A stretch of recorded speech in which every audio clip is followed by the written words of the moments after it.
यानंतर पुढची महत्त्वाची बातमी ती पुण्यामध्ये भीमा नदी पात्रात एक कार वाहून गेली आहे। या कारमध्ये 3 जण होते अशी माहिती मिळते। खेड तालुक्यातल्या चास टोकेवाडी पुलावरची घटना आहे। स्थानिक नागरिकांच्या मदतीने मदतकार्य सुरू करण्यात आलेलं आहे। ही कार वाहून गेली आहे, ती भीमा नदी पात्रातल्या पात्रामध्ये वाहून गेलेली आहे। पाणी पातळी वाढल्याने ही कार या पाण्यात वाहून जाताना दिसते आहे।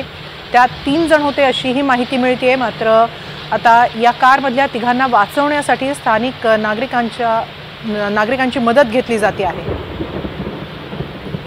खेड तालुक्यातील चास टोकेवाडी या पुलावरची घटना आहे। या पुलावरून पुराच्या पाण्यात एक कार वाहून गेली। याबाबत अधिक माहिती घेऊया आमचे प्रतिनिधी अविनाश पवार यांच्याकडून। अविनाश, काय सध्या स्थिती आहे, काय कळतंय? त्यामध्ये आपण पाहतो आहोत की सध्या जी परिस्थिती आहे संपूर्ण पावसाची ती पुण्याच्या ग्रामीण भागामध्ये सातत्याने वाढताना दिसत आहे। संपूर्ण जी धरणं आहेत कुकडी पाटबंधारे प्रकल्पाअंतर्गतची त्याच्यामधून मोठ्या प्रमाणात पाण्याचा विसर्ग सुरू आहे। त्याच पद्धतीने भीमा नदीचं जे पात्र आहे ते देखील दुथडी भरून वाहताना दिसत आहे। याच्यामध्ये एक कार अडकलेली आहे आणि या कारमध्ये 3 जण असल्याचा अंदाज व्यक्त केला जातोय। यांना गेल्या 2 ते 3 तासांपासून बाहेर काढण्याचा प्रयत्न सुरू आहे। आता तिथले स्थानिक नागरिक असतील, त्यातलं प्रशासन असेल, त्यासोबतच इथली जी काही रेस्क्यू टीम आहे ती संपूर्णतः प्रयत्न करताना दिसत आहे।